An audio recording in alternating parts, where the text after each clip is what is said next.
forever. Mga kwento ng pag-ibig, kwento ng pag-asa at mga kwento ng buhay dito sa Barangay Love Stories. Love Stories.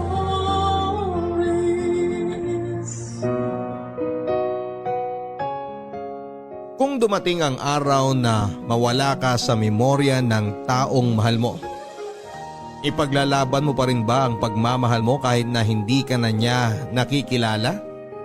O sasabay ka na lang sa agos ng buhay at hahayaang tuluyang ka nang mabura sa buhay at memorya niya?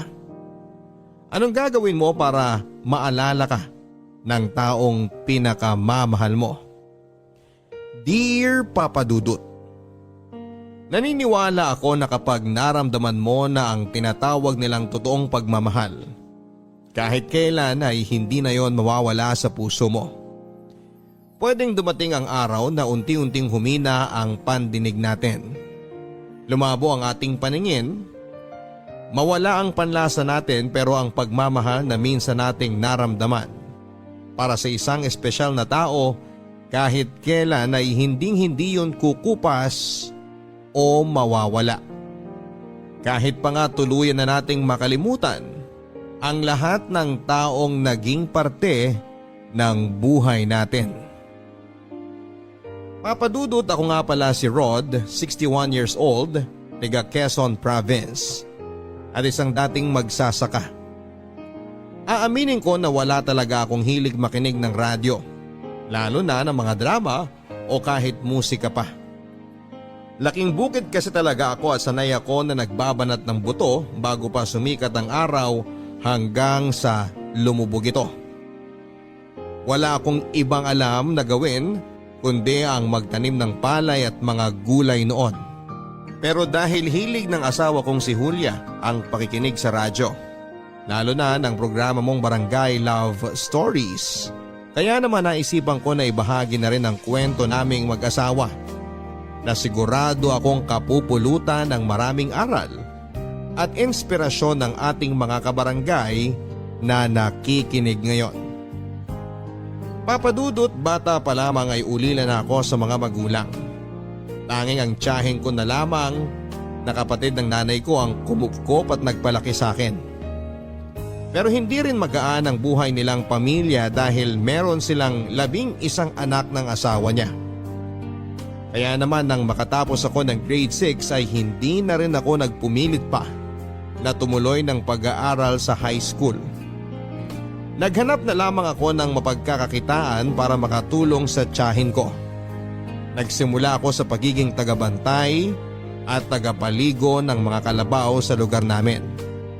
Naging kargador din ako ng mga sako ng palay at gulay hanggang sa pasukan ko na ang pagsasaka noong nasa tamang edad na ako at kaya na rin ang pangangatawan ko. Papadudot, hindi madali ang buhay at trabaho naming mga magsasaka.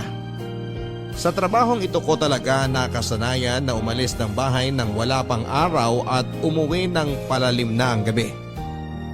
Noong una ay halos sukuan ko na ang sakit ng katawan na nararamdaman ko sa araw-araw. Pero ang naiisip ko noon ay ano pa ba ang ibang trabaho na makukuha ko, grade 6 nga lang ang natapos ko. Kaya naman minahal at tinanggap ko na ng totoo ang trabaho ko bilang magsasaka. Ang hindi ko alam, ito rin palang trabaho ko ang magiging dahilan para matagpuan ko ang babaeng mamahalin ko sa panghabang buhay.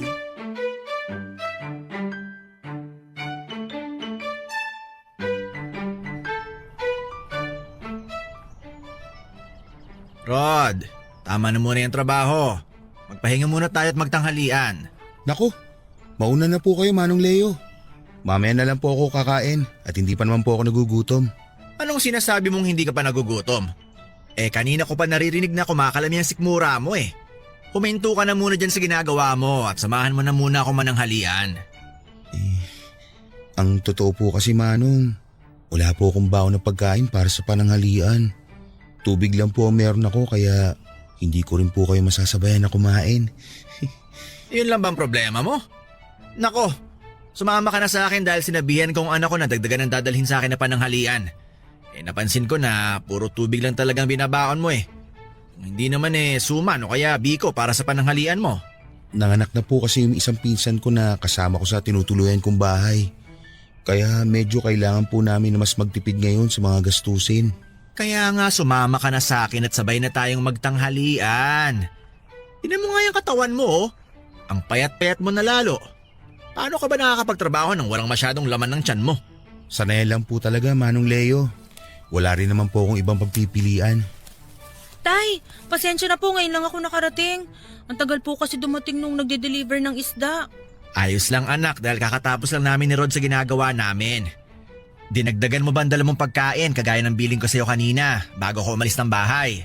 Opo tay, nagdala na rin po ako ng saging kasi may mga batang naglalako doon malapit sa atin. Kaya naisipan kong bumili. Mabuti naman. Oo nga pala, eto si Rod. Yung madalas kong kinukwento sa'yo. Rod, eto nga palang anak ko si Julia. Kumusta, Julia? Kinagagala kitang makilala. Ganon din ako. Ikaw pala yung kinukwento ni tatay na masipag niyang katrabaho. Naku, hindi naman masyado. Mas masipag pa rin ang tatay mo kumpara sa akin. Ay, akin na pala yung bayong nadala mo. Ako na magdadala. Akala ko ba ayaw mong sumabay sa amin naman ng halian? Medyo nakakaramdam na po pala kasi ako ng gutom, Manong. Nakakahiya naman po kung lalambot-lambot ako mamaya pagbalik natin sa trabaho kaya sasabayan ko na po kayong kumain. Siya, sige. Pero dito ka sa may tabi at ako ang sabayan mo maglakad. Huwag yung anak ko ha. Bata pa yan at wala pa akong balak na pag-asawahin yan. Si tatay talaga oh. Hindi na po ako bata. Nasa tamang edad na po ako. Kahit nasa tamang edad ka na, kung hindi ka naman liligawan ng tama ng lalaking napupusuan mo, hindi pa rin kita papayagan mag-asawa. Kaya ikaw, Rod, kung pumapasok na kaagad sa isip mo na ligawan ng anak ko, ihanda mo ng mga boto-boto mo dahil hindi ko basta-basta pinaliligawan ng anak ko. Opo, Manong.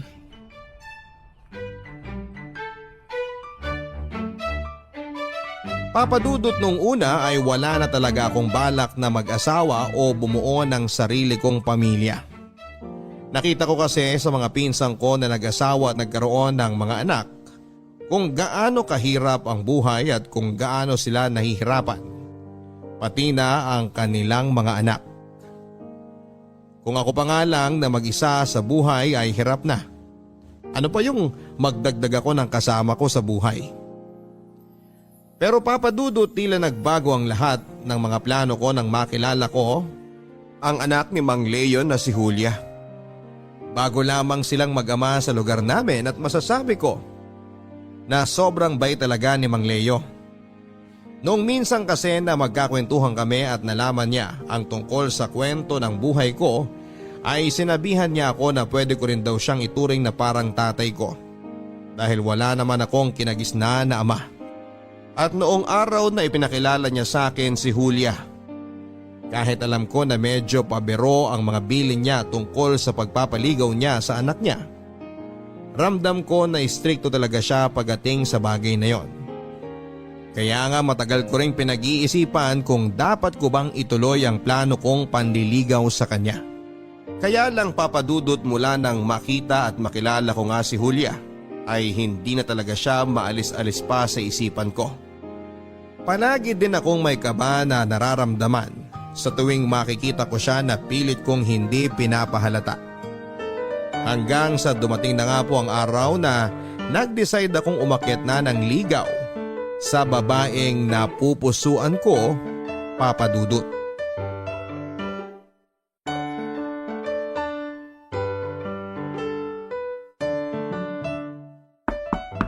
Sandali lang!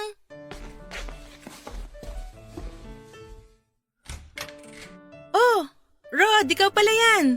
Magandang umaga, Julia. Magandang umaga rin naman. Bakit pala napadaan ka? Wala pa si tatay nasa palengke pa. Pero pauwi na rin siguro siya. May bibilin ka ba? Ang totoo, hindi kasi siya yung dahilan kung bakit ako nandito. Ha? Ano palang pakay mo at napadalaw ka? Hindi kung hindi sino ang pakay ko. Julia, ikaw talaga ang dahilan kung bakit ako nandito ngayon. Ako? Oo, pero kung abala ka ngayong araw na to, Pwede naman akong bumalik na lang sa ibang... Hindi, ayos lang. Halika, pasok ka muna. Sige, salamat. Eto nga pala, may dala akong bulaklak para sa'yo. Araw kasi ng mga puso ngayon kaya naisipan kong bigyan ka nito. Salamat. Ang ganda naman itong mga waling-waling na dala mo. Pasensya ka na kung yan lang ang bulaklak na nadala ko ha. Yan kasi ang pinaka namulaklak sa bakuran namin ngayong araw. Ano ka ba? Ayos lang. Paborito ko kaya to. Talaga? Paborito mo yan? Mabuti na lang pala at yan ang dinala ko. Julia! Kunin mo nga tong isda na binili ko. At ito na iluto mo para sa... Oh, Rod, anong ginagawa mo dito sa bahay namin? Magandang umaga po, Manong Leo. May dala po pala akong suma na gawa ng tiyahin ko. Tamang-tama po to para sa mainit na kape. Ano namang naisipan mo at nagdala ka ng suman dito sa amin? Nagluto po kasi ang tiyahin ko nito kagabi. At nagtabi po ako para sa inyo. Dahil nabanggit niyo po noon na paborito rin to ni Julia. Ang ibig mong sabihin, para lang pala yan sa anak ko at hindi para sa akin? Hindi po. Para din po sa inyo to, Manong. Kaya eto po, at dinagdagan ko talaga ang dala ko. Si tatay talaga oh, tinakot pa si Rod. Balak mo bang umakyat ng ligaw sa anak ko, Rod? Ha? Opo. Kung papayagan ninyo po ako. Ay, mapipigilan ba kita nandito ka na. Halika't sumama ka sa akin sa likod ng bahay. Tay, ano pong gagawin niyo sa likod ng bahay kasama si Rod? Hindi pa kasi ako nakapagsibak ng kahoy para sa panggatong natin. Ipapasibak ko na kay Rod ang mga nakatambak na kahoy dun sa likod. Siguro naman, ayos lang sa'yo, Rod. Opo. Siyempre po wala pong problema sa akin. Alam niyo naman po na sanay ako sa mga ganong gawain. Kahit araw-araw ko pa kayong ipagsibak ng kahoy, wala pong magiging problema sa akin. At gagawin ko po ang lahat para mapatunayan ko po sa inyo na seryoso po ako sa pag-akyat ko ng ligaw sa inyong anak. Papadudot, pinayagan na nga ako ni Mang Leo na ligawan si Julia at masasabi ko na hindi talaga naging madali ang lahat. Kung noon ay napakabait sa akin ni Mang Leo, bigla na lang nagbago ang pakikitungo niya sa akin mula nang magpaalam ako na liligawan ko ang anak niya. Hindi ko masasabing sumama ang ugali niya pero naging mas seryoso at istrikto siya sa tuwing magkasama kami sa trabaho at sa bahay nila.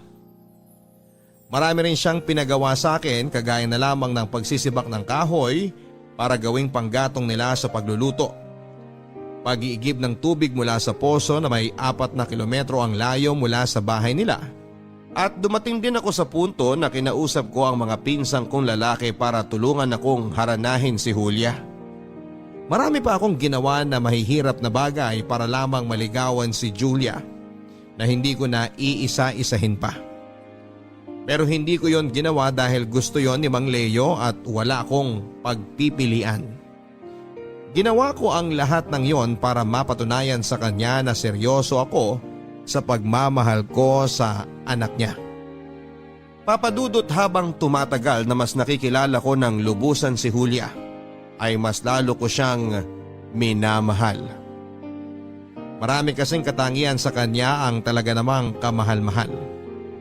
Matagal na rin pala siyang ulila sa nanay at tanging si Manong Leo na lamang ang kasama niya sa buhay. Kaya naman hindi ko masisisi si Manong kung sobra itong maghigpit sa kanya. Nangako naman ako kay Julia. Nagagawin ko ang lahat para makuha ang tiwala ni Manong Leo na kahit kailan ay hinding-hindi ko sisirain. Papadudot, habang tumatagal ay mas lalong nagiging mahigpit sa amin ni Julia si Manong Leo. Sinabihan niya pa ako na ayaw niya raw na magpapaabot ako ng gabi sa bahay nila. At wala pang 1 oras kung payagan niya akong dumalaw sa kanila. Halos pinagawa din niya sa akin ang lahat ng mabibigat na gawain sa kanilang bahay. Pero hindi ako sumuko at mas lalo akong naging porsigido sa panliligaw ko sa anak niya. At pagkatapos nga ng 2 taon na panliligaw ko kay Julia, ay hindi na sayang ang lahat ng paghihirap ko. Dahil ibinigay na rin niya sa akin ang pinaka-aasam kong oo para sa lahat ng pagsubok na pinagdaanan ko. Papa Dudut, tumagal ng 3 taon ng relasyon namin ni Julia bilang magkasintahan bago kami nag-decide na magpakasal. Hindi naman na yon tinutulan pa ni Manong Leo dahil pareho na kaming nasa tamang edad ng anak niya.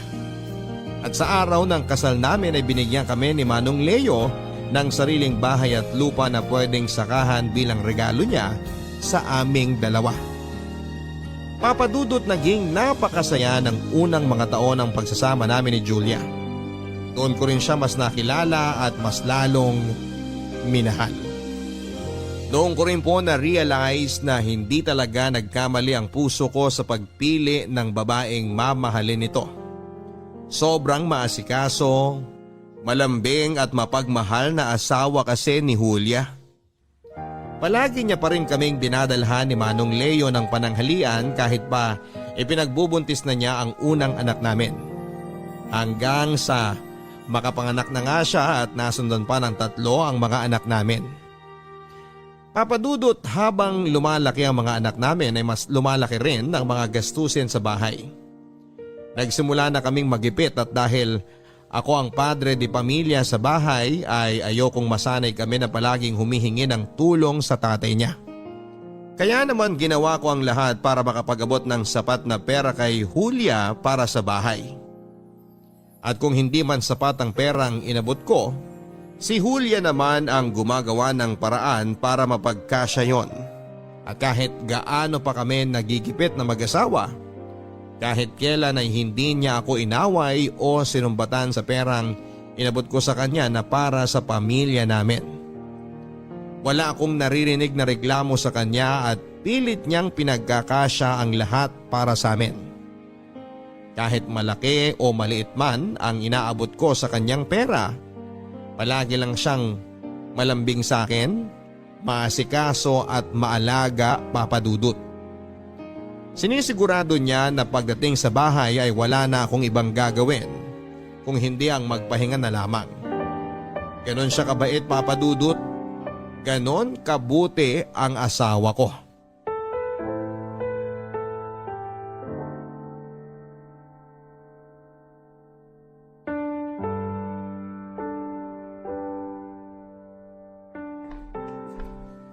Mahal, eto na ang kape mo sa katinapay.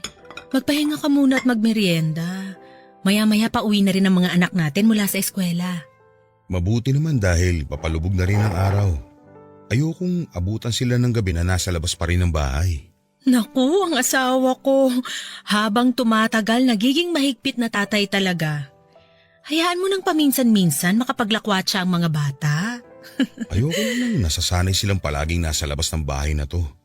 Gusto ko, hanggat kaya ko silang kontrolin at disiplinahin, ay gagawin at sasamantalahin kong pagkakataon na yun.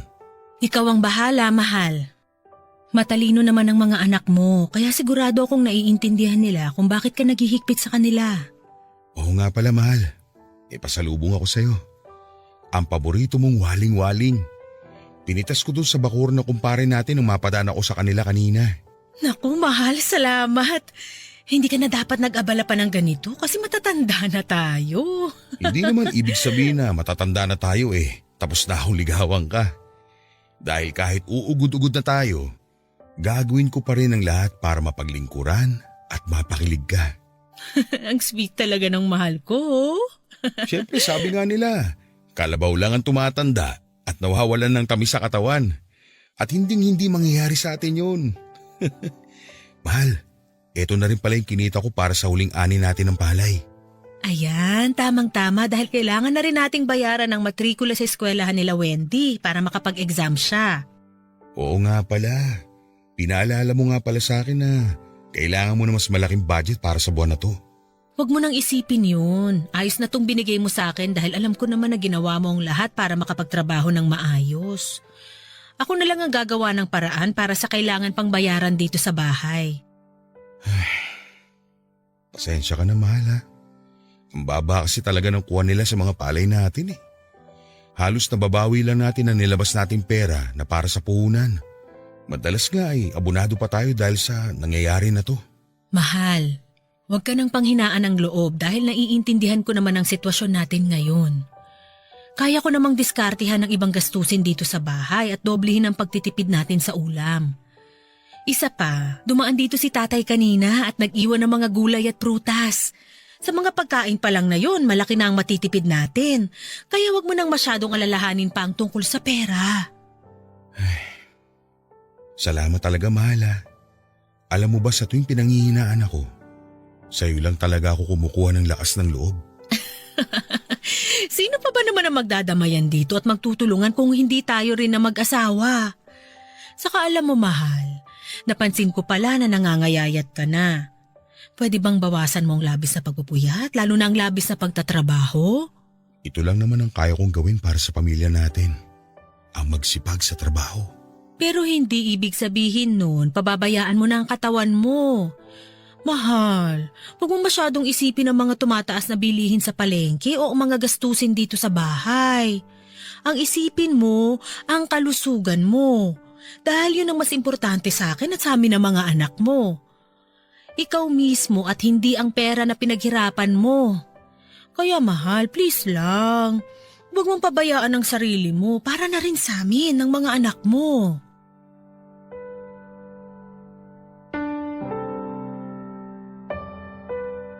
Papadudot, isa sa mga bagay na minahal ko kay Julia ay ang pagiging sobrang maalalahanin at maalaga niya. Palagi niya akong inuuna at ang mga anak namin kesa sa sarili niya. Palagi niyang pinaparamdam na kami ang buhay niya. Kaya dapat ay mas palagahan namin ang aming mga sarili kesa sa kinikita kong pera sa trabaho. Papadudot, sabi nga nila ay walang hindi kakayanin ng mag-asawa. Basta nagtutulungan at sabay silang dalawa na nagsusumikap. Dahil pagkalipas ng halos 30 taon na pagsasama namin ni Julia bilang mag-asawa, ay unti-unti nang gumaan ang buhay namin sa wakas. Napagtapos na kasi namin sa kolehiyo ang 2 anak namin at tumutulong na sila sa amin ni Julia sa mga gastusin sa bahay. Nang mga panahon na yon ay wala na nga akong mahihiling pa para sa pamilya namin, Papadudot. Dahil kahit paano ay nakikita ko na unti-unti na naming nalalampasan ang bawat pagsubok na ibinabato sa amin. Kaya nga hindi ko talaga makakalimutan ang magpasalamat sa Diyos para sa mga biyayang ibinibigay sa amin, lalo na sa akin. Meron akong 4 na matatalino at masunuring mga anak. Meron pa akong mapagmahal at maalaga na asawa. Papadudot, akala ko ay pwedeng pangmatagalan ang kasiyahan na nararanasan namin at ng pamilya ko.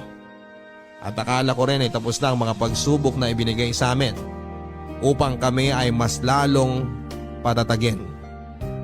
Ang hindi ko alam ay magsisimula pa lang pala ang mas mabibigat na mga pagsubok. Papadudot, 2 linggo bago namin ipagdiwang ang aming 31st wedding anniversary ay nakatanggap kami ng isang napakasamang balita. Umuwi kasi noon ang tatay ni Julia sa Bicol at nalaman na lang namin na nasa biyahe pa lamang ay binawian na ito ng buhay dahil biglang inatake sa puso. Papadudot, hindi naging madali para kay Julia at sa pamilya namin ang nangyaring yon kay Manong Leo. Alam ko kasi kung gaano kamahal na ang asawa ko ang biyenan ko. Bago pa ako dumating sa buhay niya ay silang 2 na ang magkasama. Kaya naman dinamayan ko siya sa abot ng aking makakaya. Pinaramdam ko at ng aming mga anak sa kanya na marami pa kaming nagmamahal sa kanya. Hanggang sa inabot nga ng 1 taon bago unti-unting natanggap ni Julia ang pagkawala ng tatay niya. Mahal, mabuti naman at gising ka na. Nakapaghain na ako ng almusal kasi maagang pumasok ang mga anak natin sa eskwela. Pati sina Wendy pumasok na rin sa trabaho. Ang aga nyo namang nagising ng mga anak natin. Samantalang ako, ngayon pala magsisimula ang araw ko. Ganun talaga, mahal, para maaga rin ang pasok ng mga biyaya dito sa bahay natin. Makita pa lang kita sa umaga at makasabay sa almusal eh. Wala na akong biyaya pang hihintay na dumating sa buhay ko. Ang aga-aga, nambobola ka na kagad dyan. Inumin mo na nga tong kape mo bago pa lumamig. May pandesal na rin dito na pinalamanan ko ng keso. Binili ko to kanina lang dyan sa bakery sa labas. Sige mahal, salamat. Medyo nagugutom na rin talaga ako. Teka mahal, bakit ganito ang lasa ng kape mo? Bakit? Masyado bang naparami ang lagay ko ng asukal? Hindi mahal eh. Pero may mali sa lasa nito. Teka, asin bang nilagay mo dito sa halip na asukal? Ha? Hindi. Siyempre asukal lang nilagay ko dyan. Para kasing asin eh.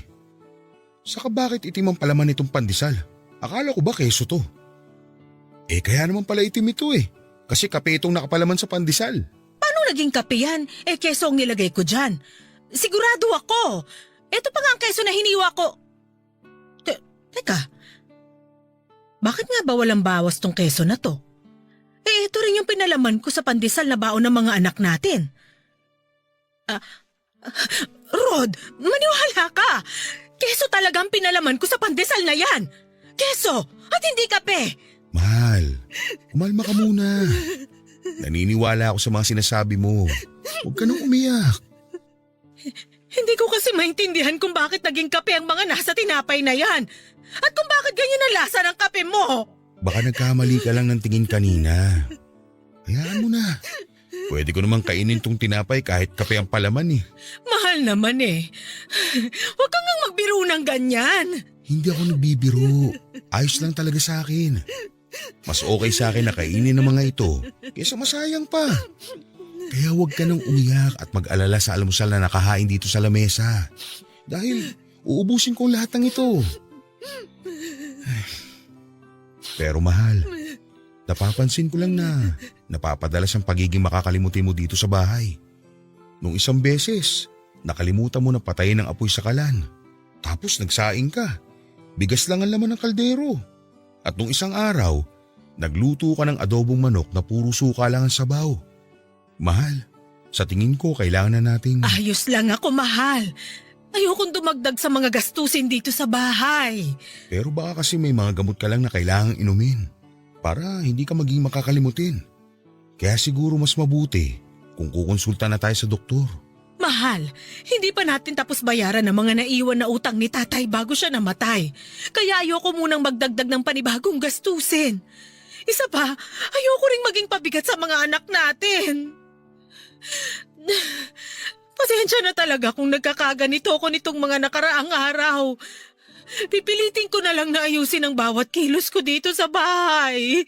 Mahal, huwag mong isipin na pabigat ka. Wala kang kasalanan dahil hindi mo ginusto kung may mga bagay ka nakakalimutang gawin. Basta kung may kakaiba kang nararamdaman o nahihirapan kang kumilos, magsabi ka lang kagad sa akin.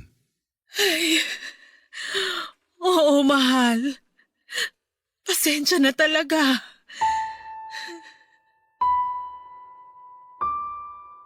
Papadudot kahit na anong pangungumbinsi ang gawin ko o ng mga anak namin ay ayaw niya talagang pumayag na magpa-check up. Nang mailibing kasi si Manong Leo ay nalaman namin na may mga utang pala siyang naiwan sa iba't ibang tao. Medyo malalaking halaga rin yon kaya kinakailangan namin na unti-unti na ring bayaran. Papadudot habang tumatagal ay napapansin ko na mas lalong lumalala ang pagiging makakalimutin ng asawa ko.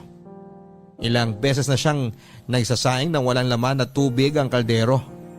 Ilang isda na rin ang nasusunog sa tuwing siya ang nagluluto. At madalas din ay nakikita ko siya na nakatingin sa malayo na para bang may malalim na iniisip. May mga oras din na maalimpungatan ako sa madaling araw na wala siya sa tabi ko. At makikita ko na lamang siya na nakatayo lang sa may harap ng lababo namin. Nang lapitan ko siya noon ay tinapik sa balikat ay tila nagising siya mula sa pagkakahimbing. At ako pa ang tinanong niya kung bakit daw kami parehong nasa kusina. Papadudot ayoko sanang isipin na may mali na talagang nangyayari sa asawa ko. Lalo na at habang tumatagal ay mas lalong lumalala ang mga kakaibang kinikilos niya. At dahil nga ayaw niya pa rin talaga na magpa-check up sa doktor, gabi-gabi ko na lang na isinasama sa mga panalangin ko na sana ay bumalik na sa dating sigla ang asawa ko. Papadudot, hindi ko alam kung nagkataon lang ba na noong mga sumunod na araw ay nagsimula na muling maging maayos ang kinikilos ng asawa ko. Paminsan-minsan ay may nakakalimutan pa rin siyang gawin pero hindi na umaabot sa punto na nagsasayang siya ng bigas lang ang laman ng kaldero. Kahit paano tuloy ay nababawasan na ang mga pag-aalalang nararamdaman ko para sa asawa ko. Kaya hindi ko na rin siya muli pang pinilit na magpatingin sa doktor, Papadudot. Batid kong meron talagang dinaramdam ang asawa ko pero pilit niyang kinakaya ang lahat at sinasarili niya. Kilala ko din kasi siya bilang isang matapang at independent na babae. Yung tipo na ayaw niyang maging pabigat sa ibang tao kahit pa nga sa amin na pamilya niya. Kaya mas gusto niya na siya ang nagdadala sa amin at nag-aalaga at nag-aasikaso. Pero Papadudot, nangako kaming dalawa sa harap ng altar na magsasama kami sa hirap at sa ginhawa. Kaya sa pagkakataong ito, ako naman ang handa na mag-asikaso at mag-alaga sa kanya kung kinakailangan.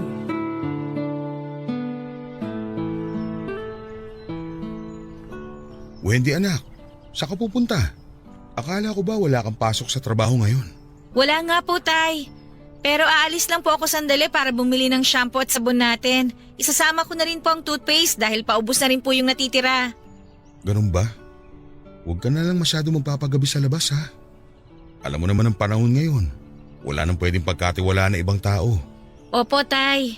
Sandali lang din naman po ako. May gusto rin po ba kayong ipabili sa akin? Wala naman anak. Ang nanay mo nga pala, tapos na ba maglaba? Tapos na po yata. Nakita ko po siya nakatayo sa may harap ng lababo bago ako lumabas ng bahay.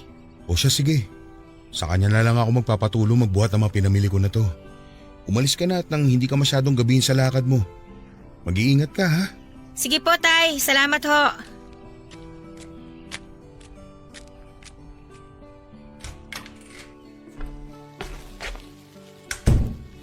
Mahal, pakitulungan naman ako dito sa mga dala kong gulay at prutas oh. Bumili na rin kasi ako ng bigas sa nadaanan kong tindahan. Mahal, nandiyan ka ba sa kusina? Mahal, kanina pa kita tinatawag. Ano ba kasing ginagawa mo dyan sa kusina at… Diyos ko mahal, bakit napakagulo dito sa kusina? Saka bakit nakaupo ka dito sa sahig? Naku, naihi ka na pala dito sa duster mo. Mahal, naririnig mo ba ako? Tumingin ka sa mga mata ko, mahal. Mahal, gumising ka na sa pagkakatulala mo. Tumingin ka sa mga mata ko, mahal. Sino ka? Mahal, sa wakas nagising ka na. Akala ko kung ano nang… Huwag mo akong hawakan! Sino ka ba talaga? Umalis ka sa harap ko, kung hindi, sisigaw talaga ako! Julia, ano ba nangyayari sa'yo? Ako to, si Rod, ang asawa mo. Rod! Wala akong kilalang Rod! Umalis ka dyan dahil hindi kita kilala! Julia, ano ba talaga nangyayari sa'yo? Sino ka ba talaga? Bitiwan mo nga ako! Huwag mo ko yakapin! Bakit ba hindi mo ako makilala? Ako nga to, ang asawa mo. Bitiwan mo ako! Huwag mo ako yakapin! Bitiwan mo ako!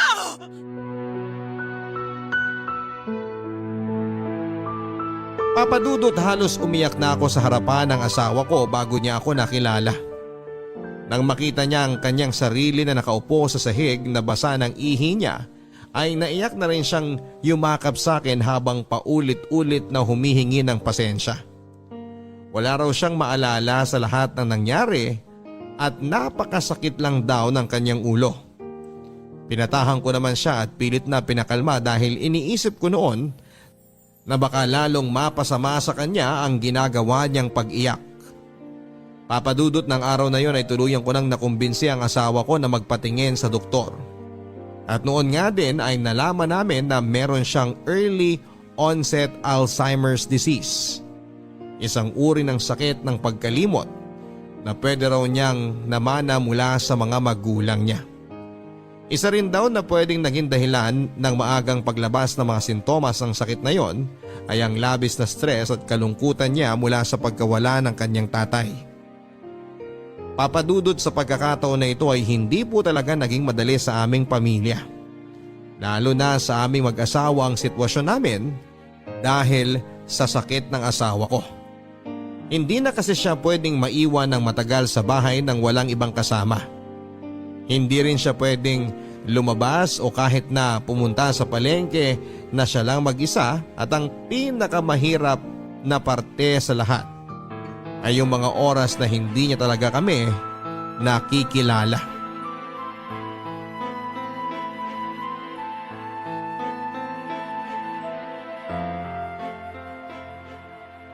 Umalis ka dito, magnanakaw ka!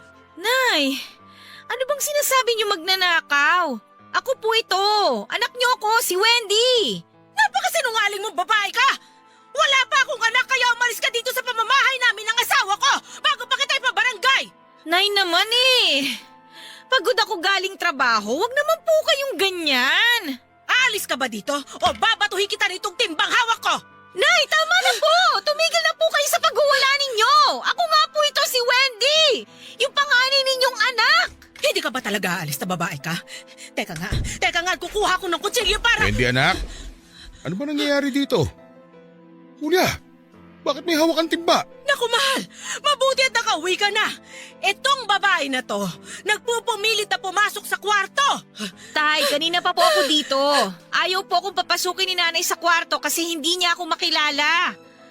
Pagod na po ako sa trabaho at gusto ko na po magpahinga, Tay. Eh bakit dito ka sa bahay namin magpapahinga? Hindi ka naman namin kaano-ano. Kung gusto mong magpahinga, doon ka sa bahay nyo. Julia mahal, tama na. Wendy, bumili ka muna ng mantika. Magpiprito ko ng isda. Pero Tay… Sige na anak, para pagbalik mo dito, maalala ka na ng nanay mo. Sige na nga po. Kakainis naman oh. Bakit ba tinatawag mo na anak ang babaeng yon? At bakit ba paulit-ulit niya akong tinatawag na nanay? Dahil anak natin siya, mahal. Paano nangyari yon? Eh kakakasal lang natin noong isang buwan. 31 years na tayong kasal, mahal. May mga anak na rin tayo.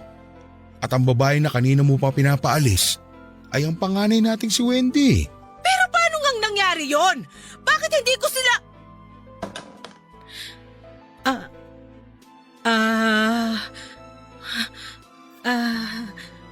Sorry mahal.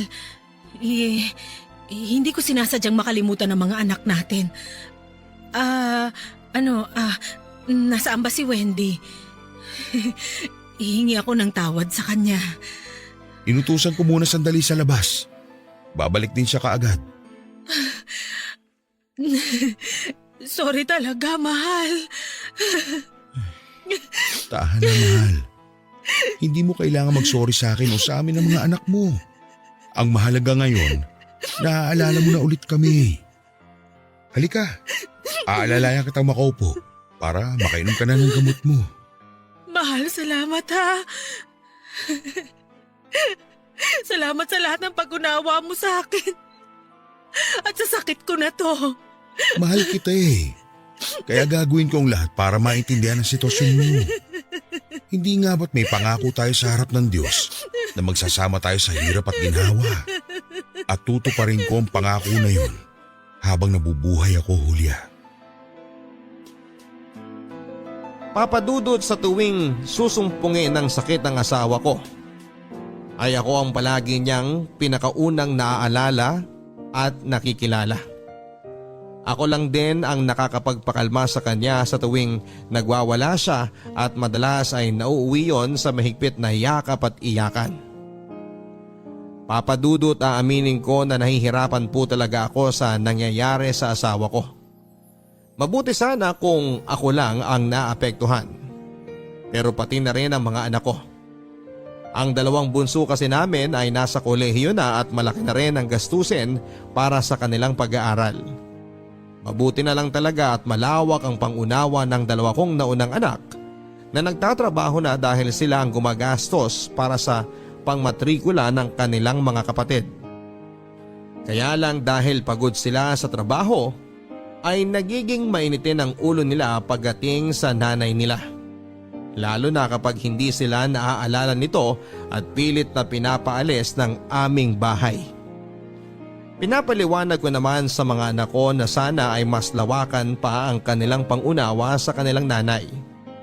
Dahil kahit naman ang asawa ko ay hindi gusto ang nangyayari sa kanya.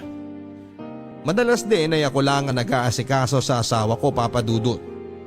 Kapag naiihi siya sa aming higaan, kapag nadumi siya sa kanyang salwal at kapag halos wala na talaga siyang nakikilala sa amin na pamilya niya, Papa Dudut.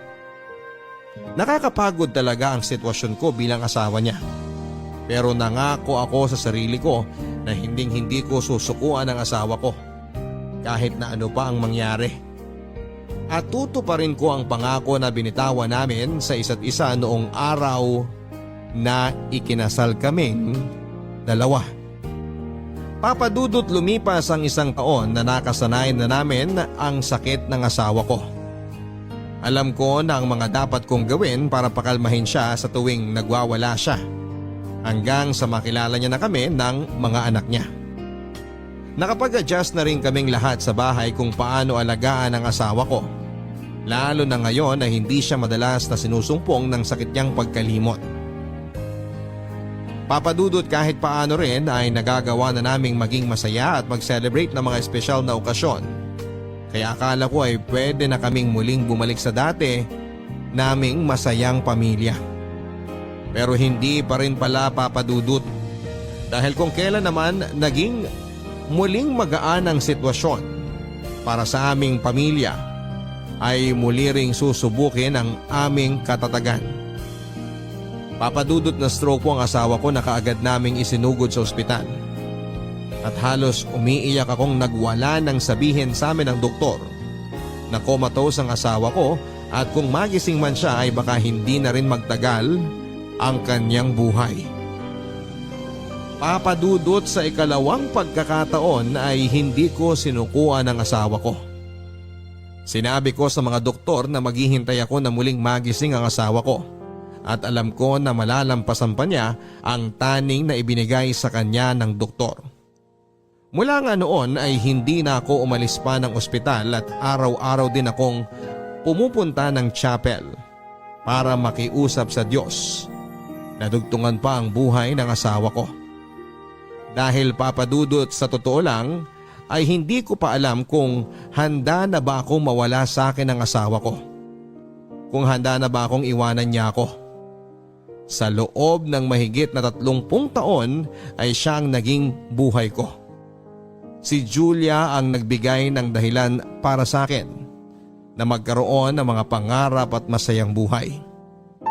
At ngayon pa lamang ay hindi ko nakakayanin kung mawawala ang nag-iisang dahilan na yon mula sa buhay ko.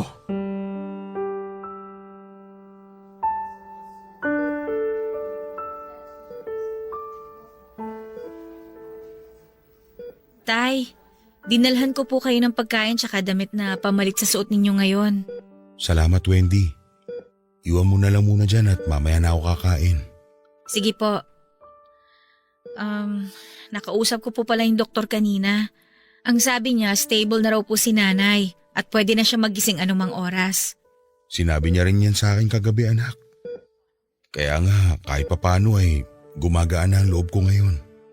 Pero tay, alam niyo na rin po siguro na sa oras na magising si nanay, pwede pong… Anak, magtatagal pa ang buhay ng nanay mo.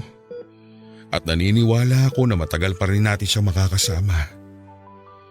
Ay, sige na. Iwan mo na lang muna kami dito ng nanay mo. Sige po tay, bibili lang po ako ng kape sa kantin.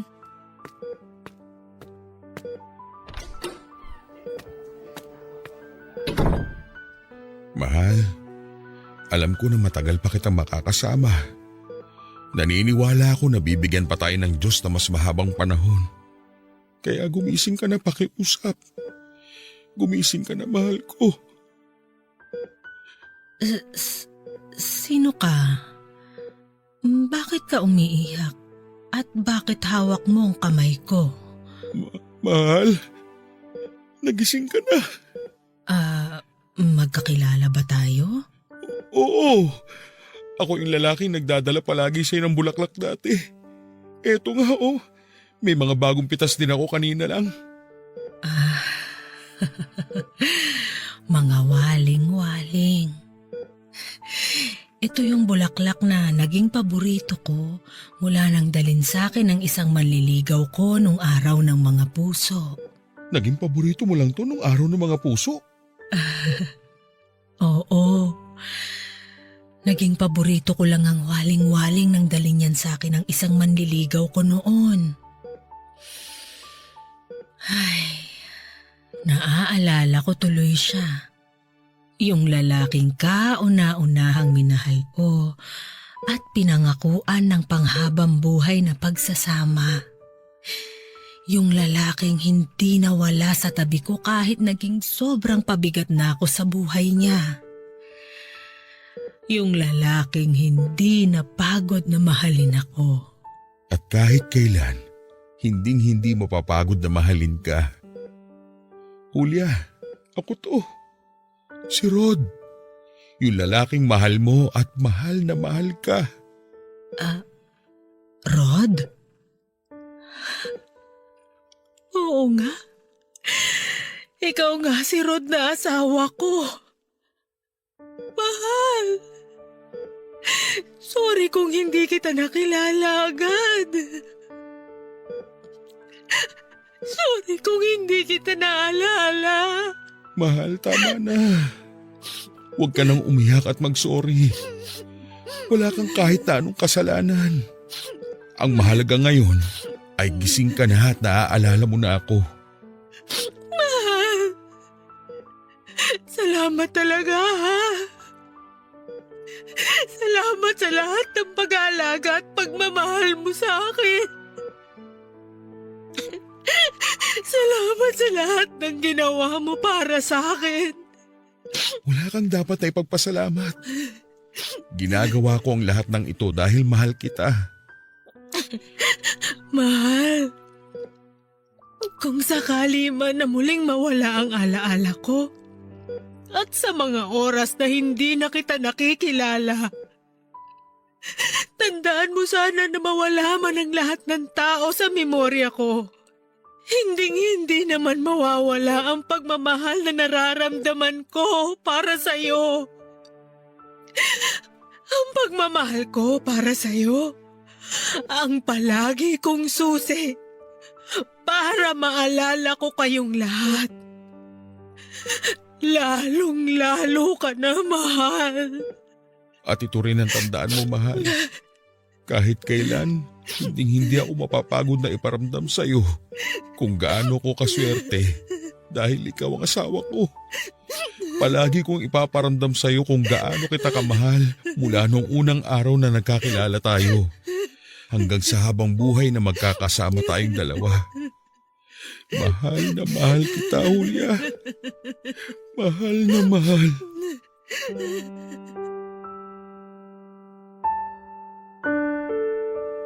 Papadudot, 3 araw lang pagkatapos ng naging pag-uusap namin ay kinuha na rin po siya sa amin ng poong may kapal. Napakahirap po sa totoo lang dahil kahit kailan ay hindi ko naisip na mauuna pa siyang mawala sa akin. Nasanay ako na palagi siyang nandyan lamang sa tabi ko at inaalagaan ako. Kahit pa nga po bumaliktad ang sitwasyon namin, at dumating sa point na ako nang nag-aalaga sa kanya ay hindi ako nagreklamo. Mas gusto kong alagaan siya basta makasama ko lang siya ng mas matagal. Pero hindi pala talaga pwede na makasama mo ng habang buhay ang taong pinakamamahal mo. Dahil kahit gaano pa katibay ang pagmamahalan ninyo para sa isa't isa ay tadhana na mismo ang gagawa ng dahilan upang magkahiwalay kayo sa paraan na alam niya. Naisip ko tuloy noon kung bakit pa ba tayo nakakaramdam ng pagmamahal? Kung sandali lang naman tayong magiging masaya at mas matagal pa ang paghihirap na mararanasan natin kapag kinuha na sa atin ang mahal natin. Papadudot mula nang mailibing ang asawa ko ay hindi na ako naging palakibo sa mga anak ko. At aaminin ko na napakalaki din ang nagbago sa aming bahay. Nawala na ang sigla at masasayang tawanan na palaging naririnig sa tuwing sabay-sabay kaming kumakain sa hapagkainan. Nawala na ang pagmamahalan na dati ay umiikot sa 4 na sulok ng bahay. At lahat ng yon ay nangyari dahil nawala na ang ilaw na nagbibigay liwanag sa aming tahanan. Papadudot, hindi naman talaga ako paladasal na tao noon. Pero mula nang magkasakit ang asawa ko at maospital, hanggang sa kunin na nga siya sa amin, ay paulit-ulit akong nananalangin at humihiling na sana ay hindi na rin magtagal ang buhay ko upang magkasama na kaming dalawa ng asawa ko.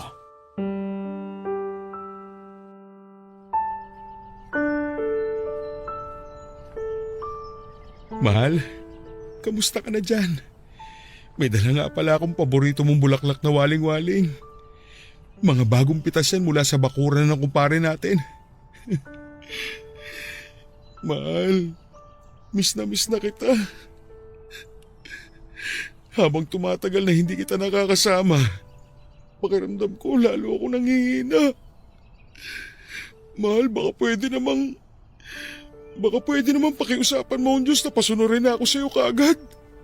Kasi parang hindi ko na kaya. Hindi ko na kayang gumising sa umaga nang wala ka sa tabi ko, mahal. Mahal, sobrang miss na kita.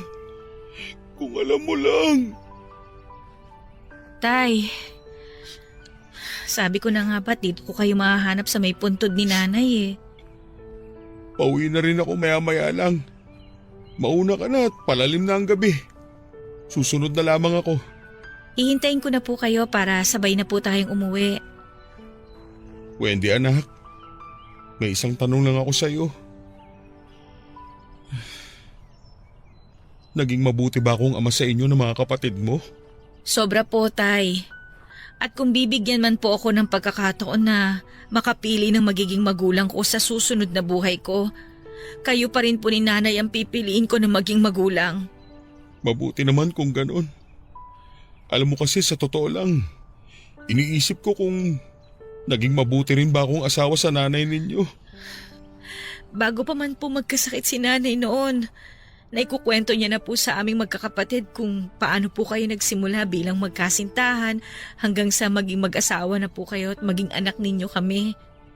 Tay, paulit-ulit pong sinasabi ni nanay sa amin kung kaano siya kaswerte na nakilala niya kayo at naging asawa. Mas maswerte ako sa nanay ninyo. Maswerte ako na ako ang pinili niyang makasama sa habang buhay. Kaya lang, hindi pala talaga pwedeng habang buhay, ano? Hindi tayo pwedeng maging masaya na kasama ang mga mahal natin habang buhay. Sorry, Wendy, ha? Sorry sa inyo ng mga kapatid mo. Ang totoo kasi, ang hirap lang talagang tanggapin ang lahat na nangyayari sa atin. Ang hirap tanggapin na gigising ako sa umaga na hindi ko nakatabi ang nanay ninyo. Na kahit kailan ay hindi ko na siya magagawa pang yakapin. Tay, alam niyo po ba na sa huling mga araw na nakasama natin si nanay, sa tuwing magigising po siya noon ay wala siyang ibang bukang bibig kung hindi kayo? Kahit po nung nasa bahay pa po si nanay, madalas wala siyang ibang naaalala kung hindi kayo lang.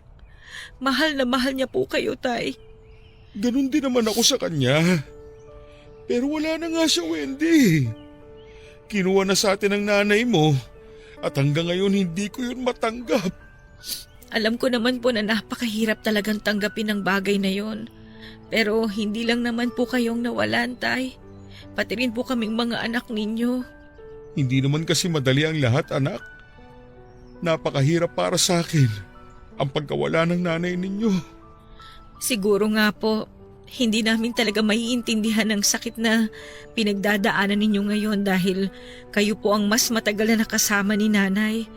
Pero Tay, hindi rin naman po niya gugustuhin na makita kayo nagkakaganyan. Dahil kahit tanungin niyo po ang mga kapatid ko, ilang ulit po niyang ibinilin sa amin na huwag namin nga hayaan na makulong kayo sa lungkot dahil sa pagkawala niya. Ay, pero Tay, hindi po namin alam kung paano gagawin yun kung kayo mismo hindi ninyo tinutulungan ang sarili ninyo. Patawad, anak. Hindi ko lang kasi alam kung paano talaga mag-uumpisa ulit. Mahal na mahal ko kasi ang nanay ninyo.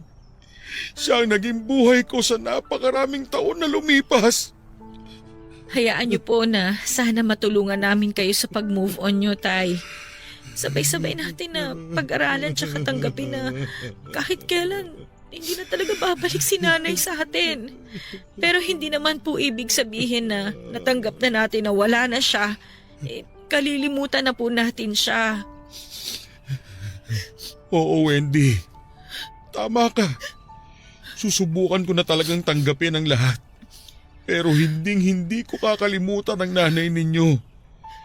Kagaya nga ng sabi niya sa atin, mawala man siya sa bahay at buhay natin, kahit kailan naman ay hindi mawawala ang pagmamahal niya para sa atin.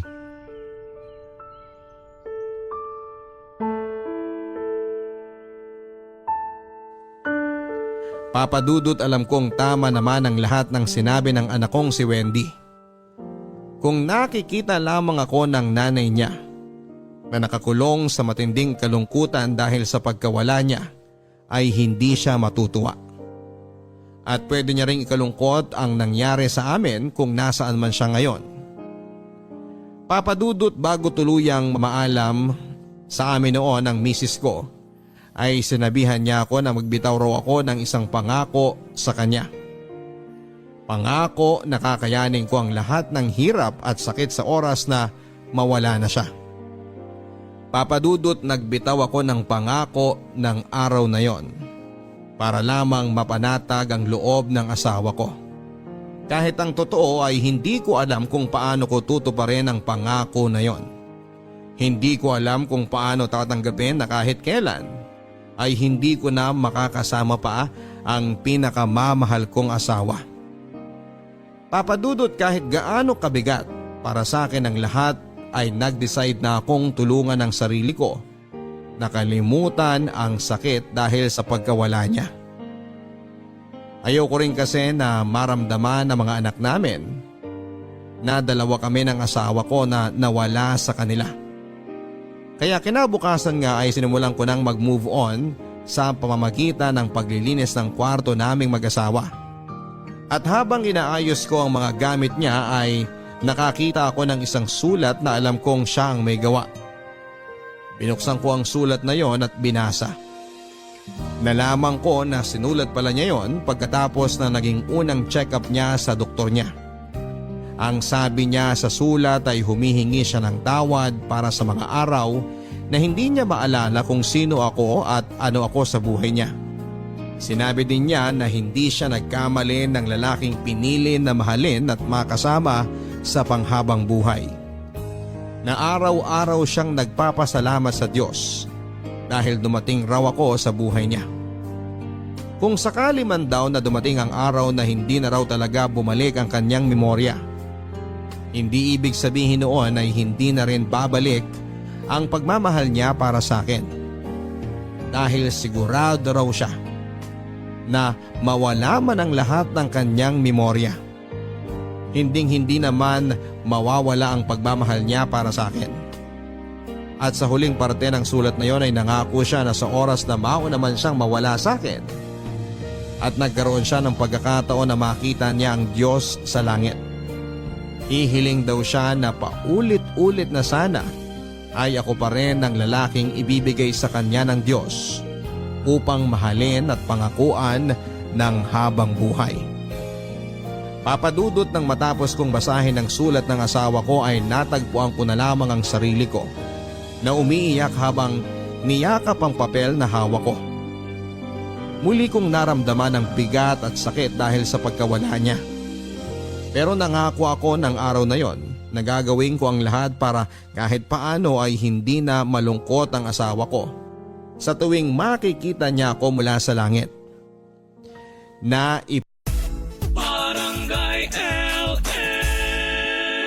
97.1. Forever. Mga kwento ng pag-ibig, kwento ng pag-asa at mga kwento ng buhay dito sa Barangay Love Stories. Love Stories.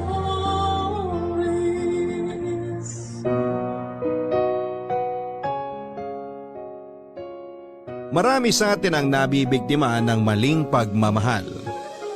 Marami rin sa atin ang patuloy na nagpapabiktima kahit na alam nilang hindi na dapat dahil akala nila doon lang sila pwedeng maging masaya. Ikaw, kapuso, nabiktima ka na ba ng maling pagmamahal?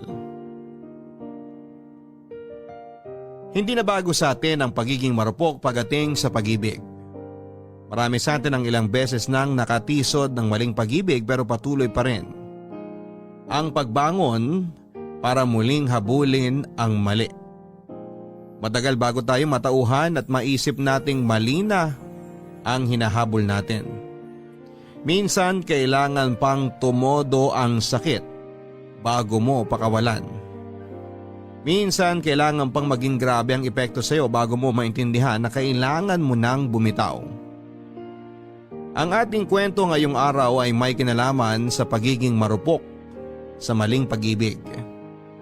Alam kong minsan sa buhay ninyo naging marupok kayo at piniling magpakasaya kahit maling-mali na talaga. Ang kwentong pinadala sa atin ng bidang si Jessa ang magpapatunay na pagdating sa pag-ibig ay hindi gumagana ng tama ang utak natin. Alamin natin ang kanyang kwento dito lamang sa Barangay Love Stories.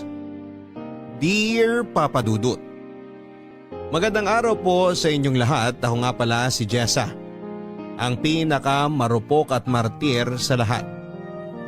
Nakailang beses akong umibig sa maling tao dahil kahit naman alam kong mali noon, nagustuhan ko naman ang pakiramdam. 11 years pa nga lang ako noong nagsimula akong makipagrelasyon.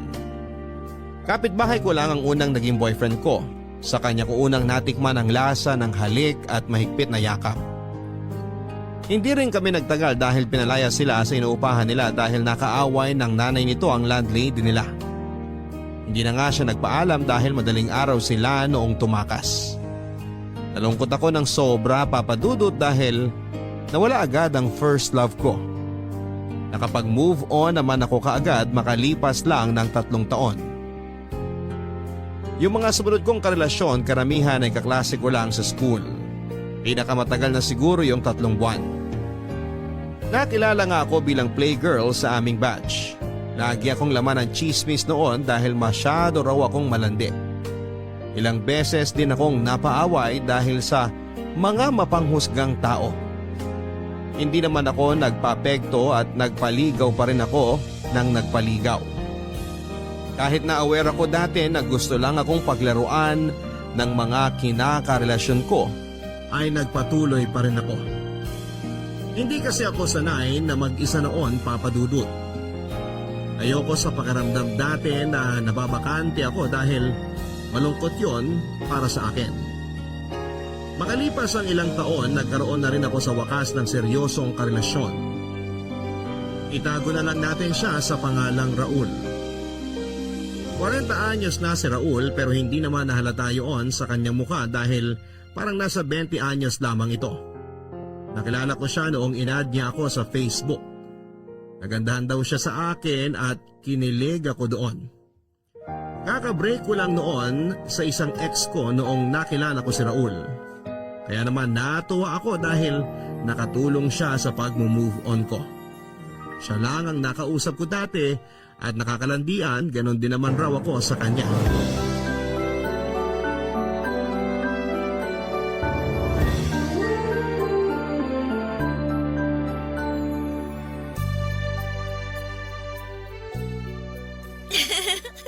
Nakakainis ka naman eh. Masyado mo akong pinapakilig. Uy, nagsasabi lang naman ako ng totoo ah. Ang ganda mo nga talaga doon sa sinend mong selfie. Kakagising mo lang ba talaga nun? Oo naman. Nahiya nga ako kasi may muta pa yata ako nun eh. Ang linis nga ng mga mata mo eh. Parang dinilaan ng tuta. Grabe ka! Nakakatawa ka talaga. Isisave ko yung picture mo para may inspirasyon ako habang nagtatrabaho. Saka para mas ganahan ako sa pagkain ko. Gawin mo na ring wallpaper mo. Oo naman. Isisend ko sa'yo mamaya yung screenshot. Ipagmamalaki ko yung sa mga katrabaho ko. Sasabihin ko, uy, tignan niyo to syota ako. Ang ganda kahit bagong gising. Mamula-mula ang pisngi at labi. Natural yung pisngi at labi ko ha. Walang filter yan. Naniniwala naman ako sa'yo, mahal. Mahal? Yun ba ang tawagan natin? Oo naman. Ayaw mo ba? Gusto ko nga eh. Teka, baka naman may tinawag ka ng mahal sa mga ex mo ha? Naku, wala. Pangalan lang ang tawag ko sa kanila. Ikaw lang ang namumukod tangi sa lahat. Kakaiba ka kasi. O sige, yan na lang ang tawagan natin. I love you, mahal. I love you rin, mahal. Nakakakilig ka naman. Pag nagkita na tayo, promise ko sa'yo na pakikiligin kita araw-araw. True ba yan? Oo naman. Hindi naman ako manloloko. Hindi rin ako sinungaling. Baka naman paasa ka lang ha? Uy, huwag mo ko igaya sa mga ex mong pinaasa ka lang. Talaga lang ha? Kapag nagkita na tayo, bibilang kita ng bulaklak. Tapos ipapasyal kita lagi sa mall. Kakain tayo lagi sa food court. Tapos bibilang kita ng maraming tsokolate. Gusto ko yan! Uy, pati teddy bear ha? Yung pink o kaya pwede ring red. Kahit kasi laki mo pa yung teddy bear. Basta masahod ko eh. Grabe na-excite na ako makita ka tuloy. Gusto na kitang yakapin tapos lambingin lagi. Dapat kiss mo rin ako ha. Oo naman, maraming mauumay ka. Ako mauumay? Kahit siyang labi mo lang ang ulamin ko, busog na ako eh. Nakakagigil yung kapal ng labi mo. Parang pang-artista. Parang model ng lipstick. Binubola mo na naman ako eh. Hindi nga. Grabe kanina ko pa tinitignan yung picture mo. Gusto ko na nga kagatin ng labi mo eh. Wag! Dudugo! Dahan-dahan lang naman. Teka nga, baka kung saan mapunta yung usapan. Eh ano naman ngayon? Magkarelasyon naman tayo eh. Kahit mapunta pa sa, alam mo na. Huwag ka nang ganyan. Nakakaramdam tuloy ako ng init. Ako rin eh. Magkita na kaya tayo sa Sabado. Hindi na ako makapaghintay eh. Sure ka? Kasi gusto ko na rin eh. Oo, para makagat ko na ang labi mo. At alam mo na. O sige. Tatakas ako para magkagata na tayo.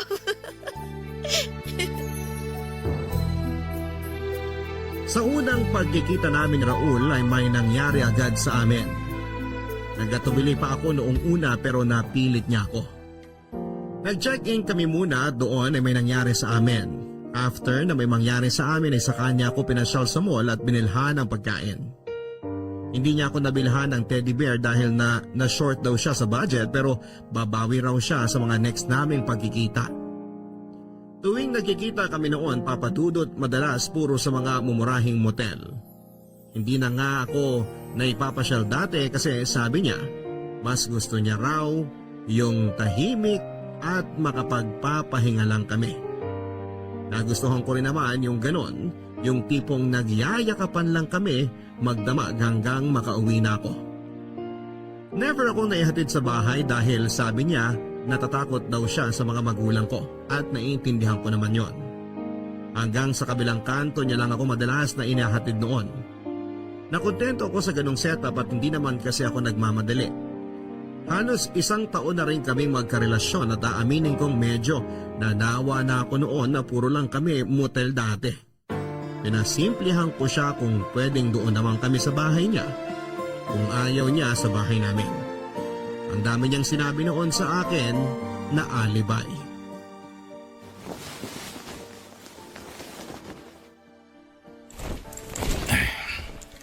Sunduin na lang ulit kita sa Sabado ha. Huwag ka malilate ha. Alam mo naman bitin tayo lagi sa oras. Ang hirap kasi makatakas kina mama eh. Sisenda kita mamaya ng mga pwedeng palusot para maaga ka makalis ng bahay nyo. Para naman masulit natin yung pagmumutal natin. Alam mo naman 3 oras lang to eh. Ang mahal pa mag-extend ng 1 oras. Mahal, paano kaya kung wag na lang tayong mag-check-in sa motel? Ha? Eh anong gagawin natin? Magtititigan lang hanggang matapos ang araw. Ang ibig kong sabihin, baka naman pwedeng sa bahay niyo na lang tayo magkita. Doon na lang tayo magstay. Bakit dun? Walang aircon dun. Maaalibadbaran ka lang. Buti pa dito sa motel, libre lang. May cable pa at libreng sabon at shampoo. Makakapag-charge ka pa ng cellphone mo. Sanay naman ako kahit walang aircon eh. Kahit nga walang electric fan, ayos lang ako, no? Lamigin din kasi ako eh. Basta, mas okay na dito. Para sana hindi ka na rin gumastos lagi ng pang-check-in natin. Ipangkain na lang natin kaysa gumastos sa motel. At least sa bahay ninyo, libre. Para hindi na rin tayo laging nagmamadali pag magtatatlong oras na. Hindi pwede sa bahay kasi maraming tao doon. Wala tayong magiging privacy. Saka mga chismosa ang kapitbahay ko. Sanay na ako sa mga chismosa, no? Hindi na nga ako affected dyan. Hindi ako sanay na nachichismis eh. Ano namang ichichismis nila sa atin magkarelasyon naman tayo, di ba? Normal lang naman na dalhin mo ako sa bahay nyo kasi girlfriend mo nga ako. O ito, may aaminin ako sa'yo. Huwag ka sana magagalit ha. Oo naman, ano ba yun? Hindi pa alam sa bahay na may syota ako. Bakit naman hindi mo sinabi? Kinakahiya mo ba ako? Hindi Humahanap lang ako ng tiyempo. Di ba nga sinabi ko sa'yo dati na hanggat maaari ayaw muna nilang magkasyota ako kasi nga lagi na lang daw ako sinasaktan ng mga nakakarelasyon ko. Kaya yun. Sana maintindihan mo. Ay, kawawa ka naman, mahal. Hayaan mo, hindi naman kita sasaktan. Tsaka hindi ako gagaya sa ibang ex mo, no? Talaga? Oo nga! O sige na nga, kapag ready ka na, tsaka mo na ako dalhin sa bahay ninyo. Ang understanding mo talaga kaya love na love kita eh. Ikaw kaya, maging understanding ka kaya sa sasabihin ko sa'yo? Ano yun? Hindi ako 19 years old. Ha? Magsi-17 pa lang ako next month. Ano? Oh, huwag kang magalit, please. Paano hindi ako magagalit? Niloko mo ako. Anak ka ng… kasi gusto lang talaga kita. Kaya nung sinabi mong 40 years old ka na, natakot ako na baka hindi mo ako patulan kaya sinabi kong 19 na ako. Ano ba naman yan, Jessa? Sorry na, mahal. Malapit na rin naman ako mag-17 eh. Tapos, konting pikit lang, 18 na ako. O, di ba? Hindi to pwede. Maghiwalay na tayo. Ayoko makulong. Minor de edad ka pa lang. Raul, wag. Huwag mo naman akong iwan. Kasalanan mo eh. Niloko mo ako sa edad mo. Nagawa ko lang naman yun kasi mahal kita eh. Please, mahal. Sorry na. Huwag kang alis. Please. Alam mo ba itong ginawa mo, ha? Alam mo bang pwede umakulong sa ginawa mo? Makasarili ka. Paano naman ako? Tapos na to. Tapos na tayo. Raul, wag. Please, wag. Raul, mamamatay ako kapag iniwan mo ako.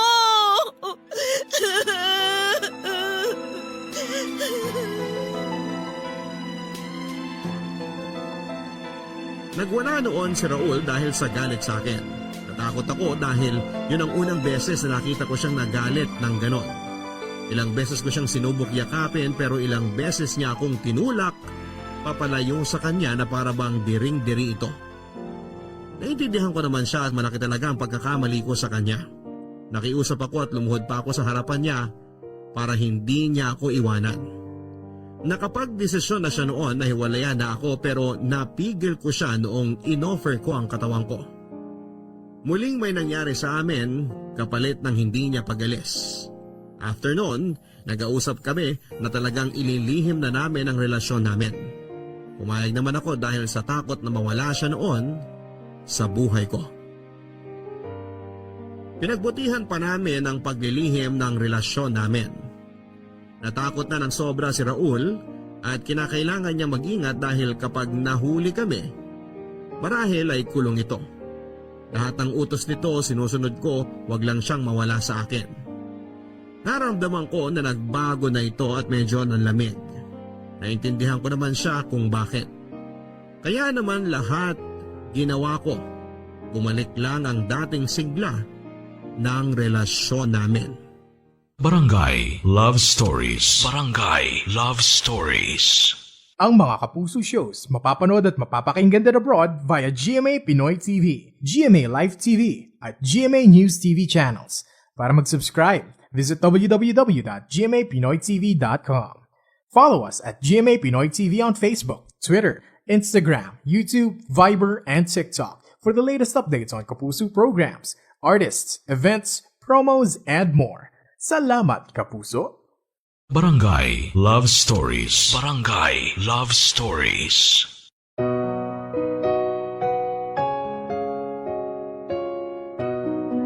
Naramdaman ko nga ang pagbabago ni Raul mula noong sinabi ko ang totoong edad ko sa kanya. Nasaktan ako sa panlalamig nito pero kinaya ko dahil nga kasalanan ko naman. Naging bihira na rin ang pagkikita namin at madalas na hindi na nga natatapos ang 3 oras namin sa motel. Hindi na mahigpit ang mga yakap niya noon.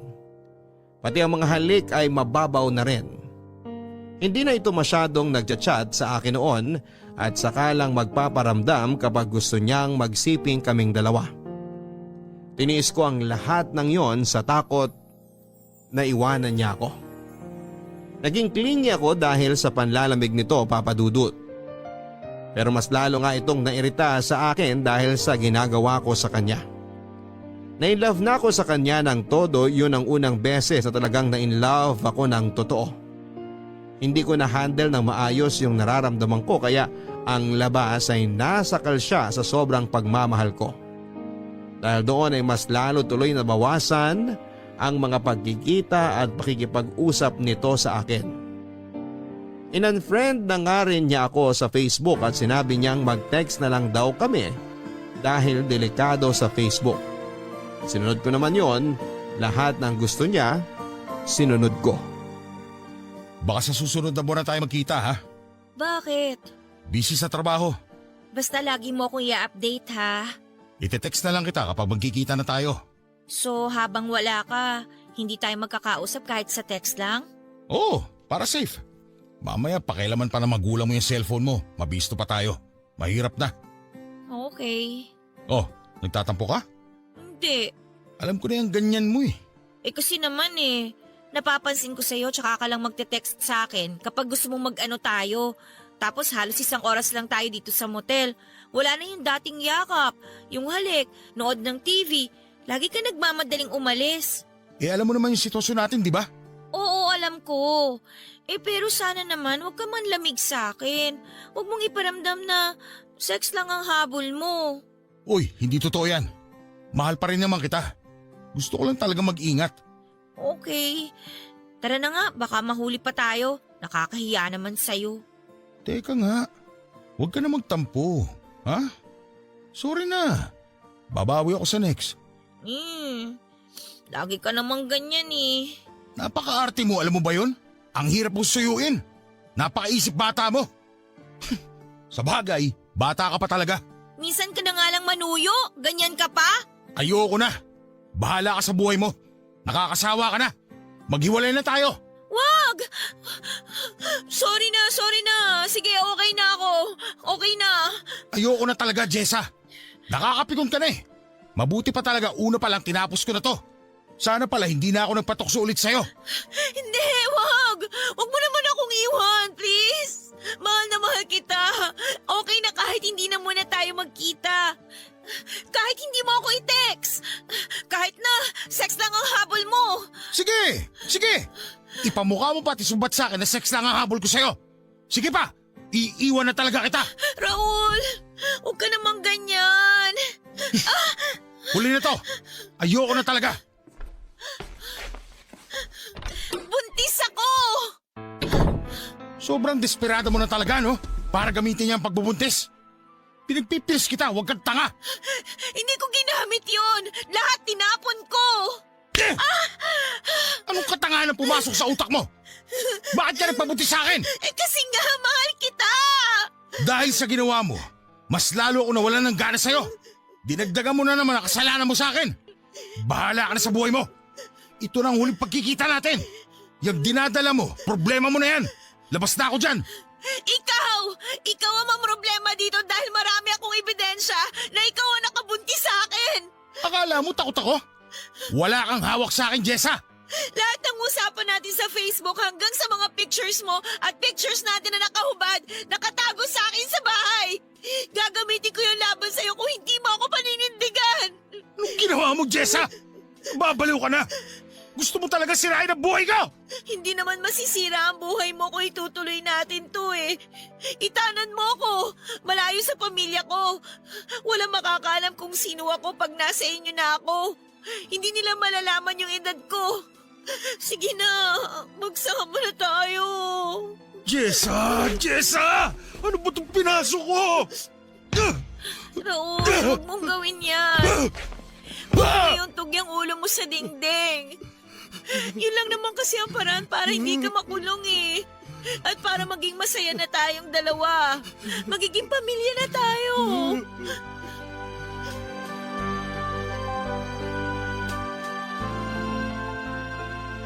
Totoong nabuntis ako ni Raul. Pina-check up niya ako at nakumpirmang totoo nga.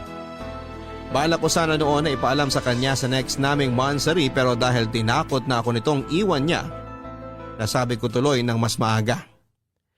Nakita ko sa mukha niya yung sobrang galit sa akin pero wala siyang nagawa noon dahil ayun na yung sitwasyon. Natakot naman itong makulong kapag iniwan ako lalo't marami na akong alam na detalye sa kanya maliban na lang syempre kung saan siya nakatira. Pinagplanuhan namin ang mga susunod naming gagawin. Madaling araw nang tumakas ako sa bahay namin para itanan ni Raul. Isang bag lang ang dala ko noon at konting ipon noong nag-aaral pa ako. Sumakay kami noon sa bus papunta ng Pampanga. Na-excite ako dahil sa wakas ay hindi na kami magkakahiwalay pa. Napansin kong mas lalong nanlamig si Raul sa akin pero sinabi ko sa sarili ko na mawawala rin yon lalo kapag nagsama na kami. At pinakita ko na sa kanya ang pagmamahal ko. Nang nakarating na kami sa Pampanga, sinalubong kami ng nanay niya. May edad na ang nanay nito, 65 years old na. Napakabait ng mukha at halatang maunawain ang nanay niya at nagulat ito nang ipinakilala ko pero hindi na ito nagsalita ng kung ano pa. Nasiyahan ako sa ilang araw na nagstay ako sa bahay nilang mag-ina. Nagkasundo kami kaagad ng nanay niya at tinulungan ko siya sa mga gawaing bahay. Madalas ay wala noon si Raul dahil nga malayo ang trabaho niya sa bahay kaya tuwing Biyernes hanggang Lunes lamang ito ng umaga kung nasa bahay. Sinulit ko na lamang ang mga araw na magkasama kami at inalagaan ko siya. Naramdaman kong galit pa rin ito sa akin at nakita kong problemado siya sa kalagayan ko. Hindi ko na lang pinansin ang lahat ng yon dahil sobrang masaya ako na mag-asawa na kaming dalawa. Jessa! Jessa! Bumangon ka muna dyan. Ha? Umaga na ba? Sandali, ihahanda ko yung pagkain mo. Alauna pa lang na madaling araw. Oh, bakit mo ako ginigising? Halika sa labas. May papakilala ako sa'yo. Sino ba yun? Siya na ba yon? Ito na nga siya. Bata pa nga talaga. Jessica mo ang pangalan? Oo. Ilang taon ka na? 17 po. Ilang buwan na yung pinagbubuntis mo? Magtatatlong buwan na po. Parang aliit masyado ng tiyan mo. Sigurado ka bang buntis to, Raul? Oo nga. Andyan lahat yung records niya nung nagpa-check up. Kasama pa ako. Hey, may dagdag na namang papakainin dito sa bahay. Hindi naman masyado matakaw yan. Parang ibon lang kung kumain. Pag lumaki pa yung tiyan niya, siguradong dodoble ang pagkain yan. Mas lalo kapag nagpapadede na yan. Kailangan marami ang kainin. Paano mo alam yan hindi ka pa naman nanay? Ayaw mo nga maging nanay eh. Wala kang pakialam sa matris ko. Tumutulong naman ba yan dito sa bahay? Oo naman. Hindi ba, Jessa? Opo. Masipag po ako. Lagi ko pong tinutulungan si nanay kapag naglalaba. Di lang dapat paglalaba, pati paglilinis ng lahat-lahat dito sa bahay. Ayoko nang madumi. Opo, kasama na rin po yun. Paano yan, Raul? Kapag lumaki na ang tiyan yan, mahihirapan na yung magtrabaho dito sa bahay. Baka dagdag pasanin pa yan kay nanay, ha? Alam mo namang nirarayuman na yung matanda. Hindi yan. Maganda ng galaw itong si Jessa. para hindi siya mahirapan manganak. Exercise na lang niya yung paglilinis dito. Opo, yun nga rin pong sinabi ni nanay sa akin para mapadali daw po ang panganganak ko. Baka naman maselan ka magbuntis ha? Ayoko ng ganon. Nakita mo naman tong bahay namin, maliit lang. Wala kaming maiaabot sa'yo na luho mo. Lalo na yung pinaglilihian mo. Magtimpi ka sa mga pinaglilihian mo ha? Hindi pa naman po ako naglilihi. Kapag naglihi ka na, ang sabi ko. Opo, wala naman po kayong problema sa akin doon. Ate... Ate Myra na lang ang itawag mo sa akin. O siya, matulog na tayong lahat at maaga pa ako mamaya. Jessa, Ano yun, mahal? doon ka kay nanay tumabi ngayon hanggang sa mga susunod na gabi. Ha? Bakit? Tabi kami ni Myra. Ha? Di pala namin nabanggit. Asawa ko ni Raul.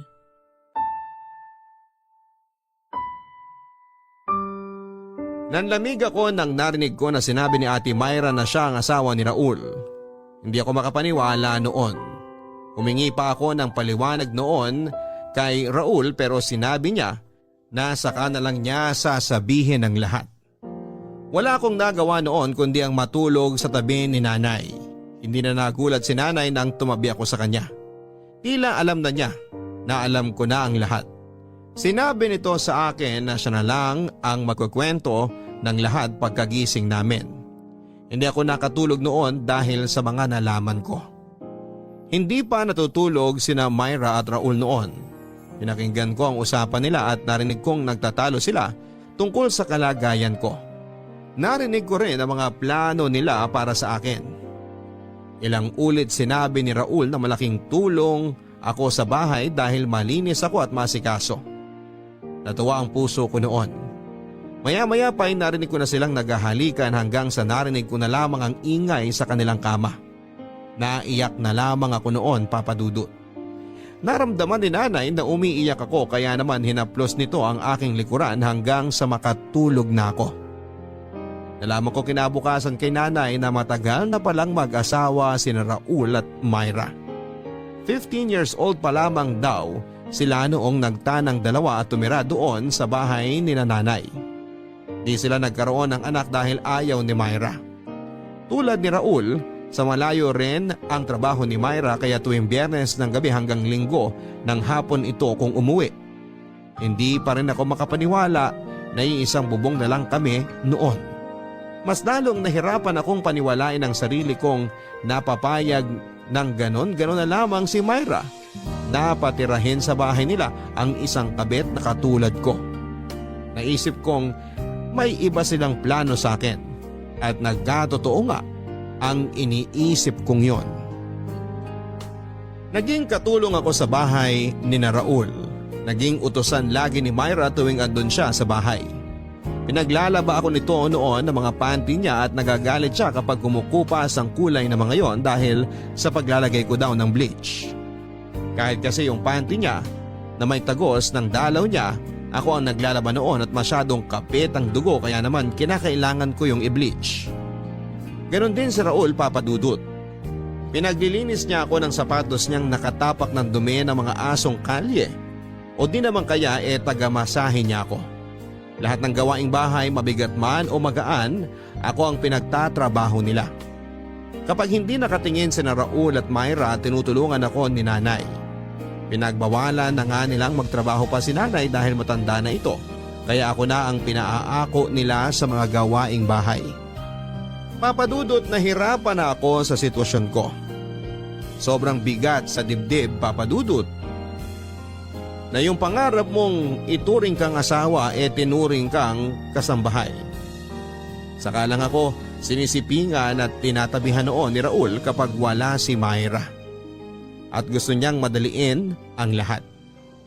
Ginawa ako nitong parausan lamang. Hindi ko naramdaman yung pagmamahal na pinangako niya noon. Mula noong tumira ako sa kanila, tingin na lang niya sa akin ay basahan at utusan.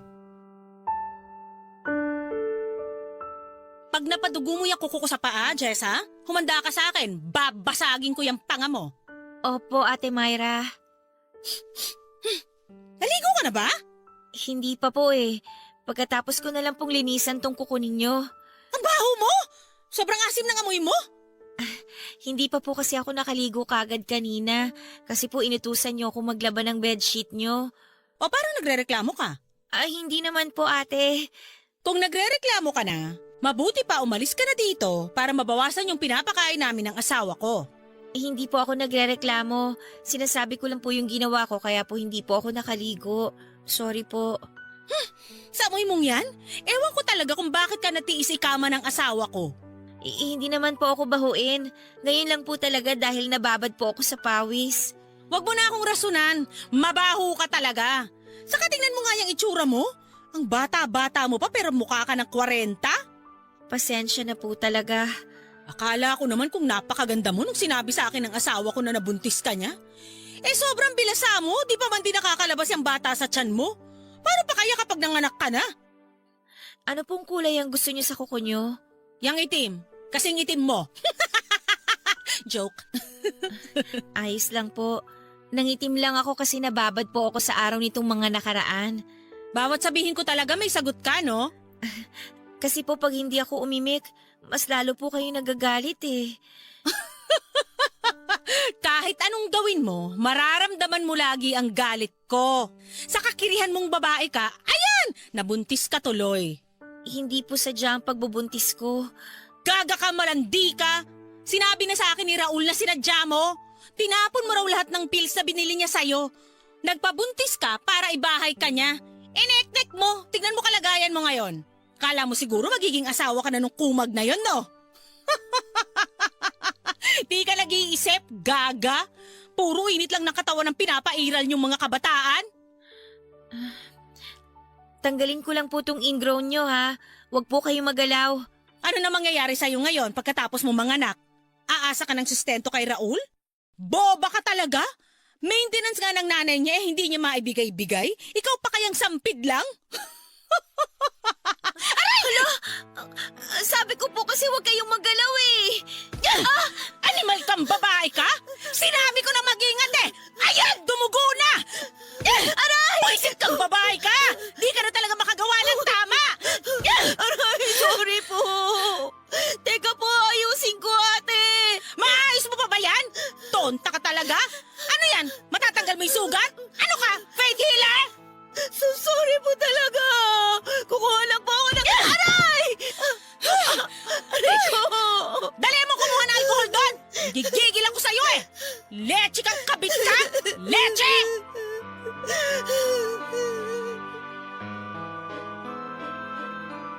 Nakaramdam ako ng paninigas ng tiyan ng ilang beses akong sinipa ni Myra. Hindi ko lang pinahalata noon dahil baka mas lalo itong magalit. Napansin ni nanay na nahihirapan ako sa paglalakad kaya kinumusta ako nito. Nagsinungaling ako at sinabing nadulas ako kaya naman inasikaso ako nito. Pinainom ako ng tubig at noong nakita ni Myra na nagpapahinga ako, binulyawan ako nito at inutusang muli. Walang nagawa si nanay dahil kahit siya mismo ay takot kay Myra. Nahihirapan na ako noon sa sitwasyon, Papa Dudut. Panaylagang pag-iyak ko noon para kahit papaano ay mawala yung sakit na nararamdaman ko. Natakot naman akong bumalik sa amin dahil paniguradong itatakwil lamang ako ng mga magulang ko. Lalo't umalis ako noong walang paalam sa kanila at nakisama pa sa may edad na lalaki. Tiniis ko na lamang sina Myra at Raul kesa wala akong matuluyang bahay. Madalas akong pinagbubuhatan noon ang kamay ni Myra kapag nakikita niya ako. Sa aming dalawa akala mo ay siyang naglilihi dahil sa kanyang pag-asta. Naintindihan ko naman kung bakit ito galit na galit sa akin dahil syempre kabit ako ng kanyang asawa. Kung hindi lang dahil sa nanay ni Raul ay baka nagpakamatay na ako noon. Napakabait nito sa akin at siya lang ang naging kakampi ko sa bahay nila. Hindi man niya ako direktang naipaglalaban dati kina Raul pero inaalalayan naman niya ako. Naging sapat naman ang pagkalinga niya sa akin para makayanan ko ang lahat. Nagpasalamat ako sa kanya at sinabing sana hindi siya magsawa na gabayan at tulungan niya ako. Kahit si nanay noon, wala namang magawa sa trato ng anak niya sa akin kaya sinabi niya na ipagdadasal na lang niya na makayanan ko ang lahat lalo na ang magiging anak ko. Jessa, alam ko gising ka pa. Alam kong umiiyak ka. Hindi po, Nay. Harapin mo nga akong bata ka. Ayos lang po ako, Nay. Nasamid lang po ako. Ayoko ng sinungaling, alam mo yan. May masakit ba sa'yo?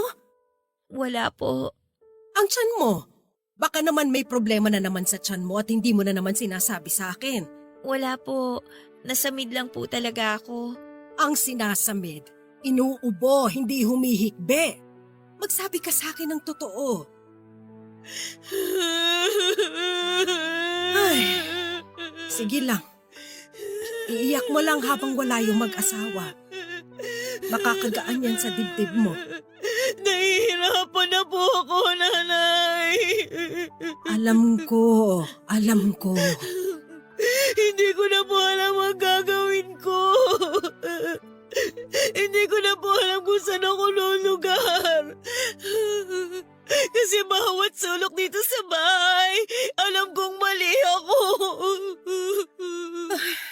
Kung bakit naman kasi? Ay, kaya mo pa ba? Hindi ko po alam. May pera akong konti dyan. Pwede kitang ihatid sa terminal para makauwi ka na. Ayoko po, Nay. Kesa naman nandito ka at pinapahirapan ng mag-asawang yun. Alam mo namang wala akong magawa at tulad mo ipalamunin din ako dito. Hindi kita makampihan. Hindi ko sila masaway dahil tsak gulo na naman kung sakali. Naiintindihan ko naman po yung kalagayan nyo. Nay, hindi po kasi ako talaga pwedeng umuwi sa amin kasi pag nalaman nila yung totoo, baka hindi rin po nila ako tanggapin eh. Wala naman po akong matatakbuhang ibang tao. Paano ba to? Kung ako lang ang masusunod, ayaw kitang nandito dahil alam kong papahirapan ka lang dito. Yun lang eh, andito ka na. Ayaw mo namang umalis. Anong gusto mo mangyari? Magtitiis pa po ako.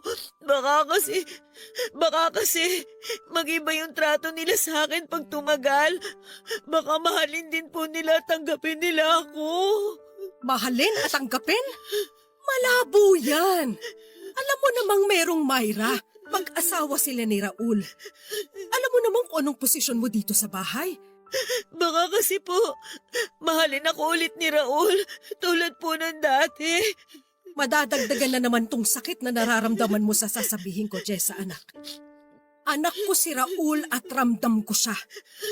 Alam kong ginamit ka lang niya para sa pangangailangan ng katawan niya, pero hindi ka niya mahal. Mahal po niya ako. Naramdaman ko naman po yun dati nung magkasama kami. Kailangan niyang iparamdam sa'yo na mahal ka niya para pumayag kang sipingan siya. Hindi po. Totoo po yung naramdaman niyang pagmamahal sa akin dati. Ganito na lang. Kung mahal ka niya, ikaw dapat ang pinili niya. Ikaw dapat ang nandito, wala si Myra. Ikaw dapat ang inaalagaan, hindi ikaw yung nag-aalaga. Tandaan mo yan. Pero Nay, wala na akong pwedeng ibang sabihin sa'yo. Ikaw na lang din ang kusang makakaalam niyan kapag natauhan ka na. Ihintayin ko yun. Alam kong matigas pa ang ulo mo dahil mahal mo pa ang anak ko. Pero pasasan ba't matatauhan ka rin?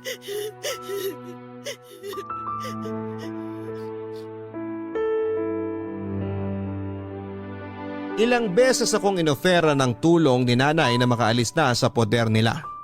Ilang beses ko rin siyang tinanggihan dahil ayoko talagang umalis. Bukod sa wala naman talaga akong ibang mapupuntahan ay sobrang mahal ko pa kasi noon si Raul. Sa tuwing naiisip ko noon na malalayo ako sa kanya, nasasaktan ang loob ko dahil alam kong nahulog na ako ng sobra sa kanya. Kahit mali na ang pagtrato niya sa akin. Dinasal ko na sana balang araw bumalik ang dating pagtingin nito sa akin, lalo na noong nagsisimula pa lang kaming dalawa.